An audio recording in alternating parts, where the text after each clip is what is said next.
I worked with a woman who spent almost 10 years looking for chemistry. Every relationship followed the exact same pattern.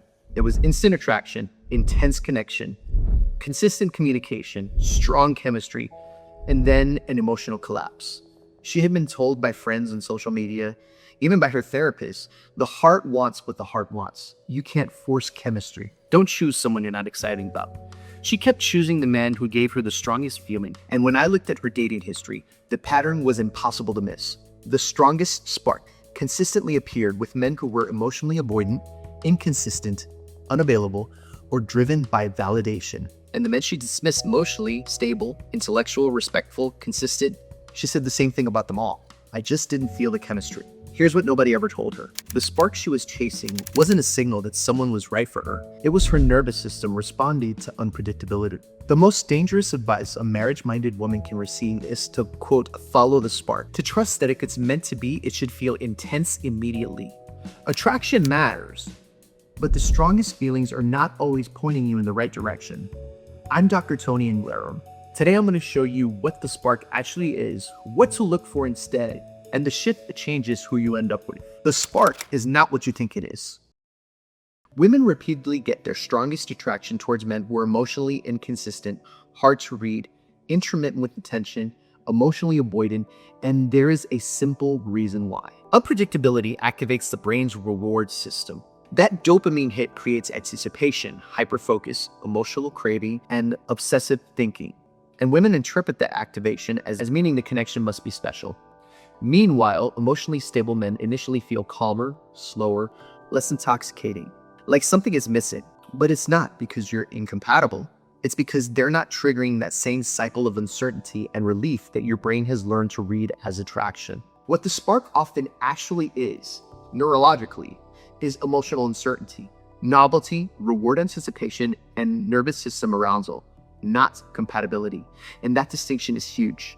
Women who spent 10 years chasing chemistry eventually realized that their nervous system had been conditioned to read unpredictability as attraction and calmness as boredom. The men who were actually capable of building a life with her fell flat, and the men that activated her the most were the ones who kept her guessing. Once she changed her framework, once she stopped asking, do I feel the spark, and started asking, do I feel safe? Is he consistent? Do his words match his actions? Everything changed. The dangerous advice is not that attraction matters. That part is true. The dangerous advice is that your strongest feelings are always untrustworthy indicators of compatibility. Strong feelings can come from chemistry, ego, validation, emotional unpredictability, or patterns you develop long before you even downloaded a dating app. Not all of them are going to point you toward a good relationship. Two women, same date, completely different outcomes. Woman number one is chemistry focused. Her brain is tracking things like, did he like me? Was I attracted to him? Did I feel the butterflies? Was there tension? Did he make me feel special? If the date produced adrenaline and intense attraction, she interprets that as strong compatibility. Chemistry is dominating her attention, not intentionality. Woman number two is very different. She notices attraction, but not as her primary signal. She's observing emotional pacing, consistency, how he shows up underneath the surface. Instead of asking, do I feel chosen? She's asking, what kind of relationship experience would this man create over time? What the second woman notices that the first woman misses entirety. Is he grounded or is he performing? Does he emotionally flood the interaction or does he stay regulated? Does he appear stable underneath the charisma he's presented? Is the pace of intimacy healthy or accelerated?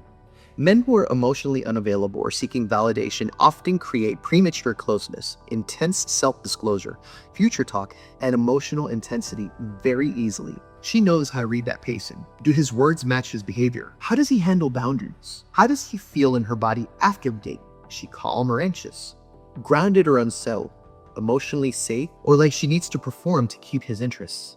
The critical difference is that the first woman interprets intensity as compatibility.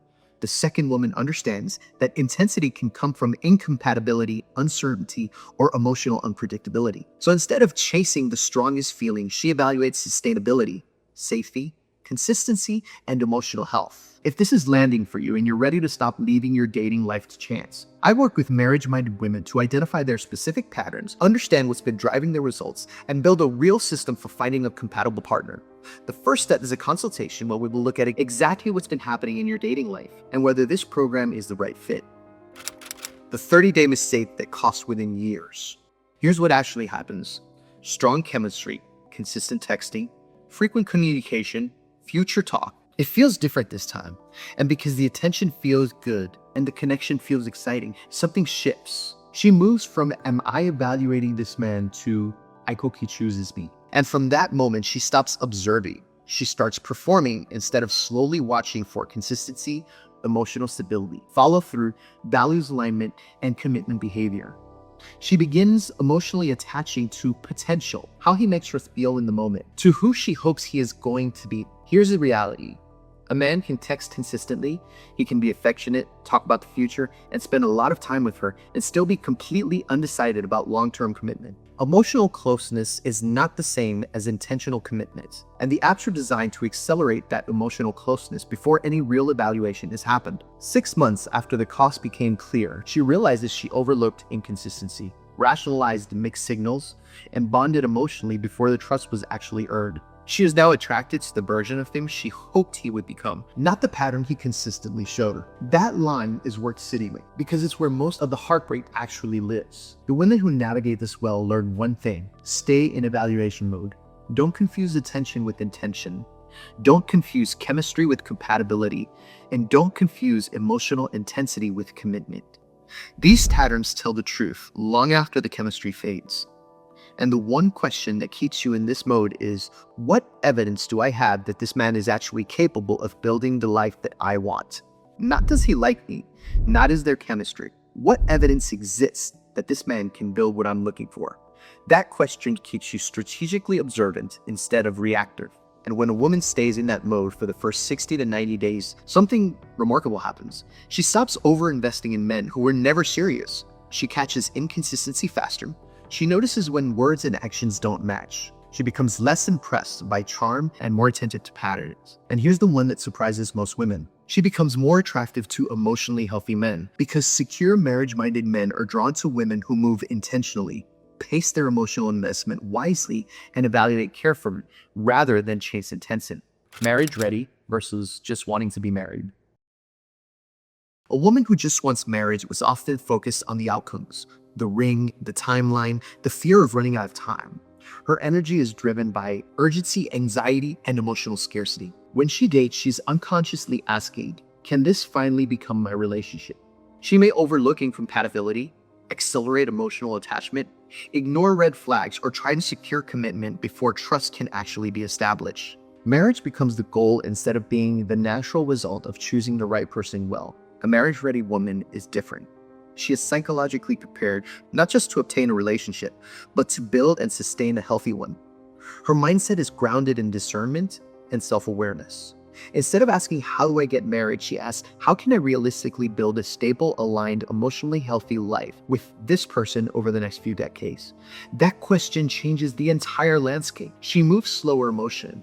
She evaluates more. She doesn't collapse for standards for chemistry. She's not trying to win the man, and that's what attracts emotionally healthy, marriage-minded men. Because secure men are drawn to women who feel emotionally grounded, internally stable, and selected rather than desperate. She feels peaceful rather than chaotic, capable of real partnership rather than emotional dependency. The woman driven by urgency can unintentionally create pressure and premature attachment dynamics that push a serious man away. The marriage-ready woman creates something completely different: emotional safety, clarity, stability, and the feeling that this is a mutual evaluation between two adults who actually know what they want. She's not dating from fear of being alone. She's dating from a readiness to build something meaningful. And that shift from urgency to readiness changes who she chooses, and it changes who chooses her. It also changes the quality of the relationship she ends up in. The spark is not the signal you were told it was. Men who activated you the most were not always the men who could build a life with you. And the men who felt calm and consistent, the ones you may have walked away from, those are often the men worth a second look. You were never taught to tell the difference. That's not a character flaw. It's a gap in information, and that's exactly what this work is for.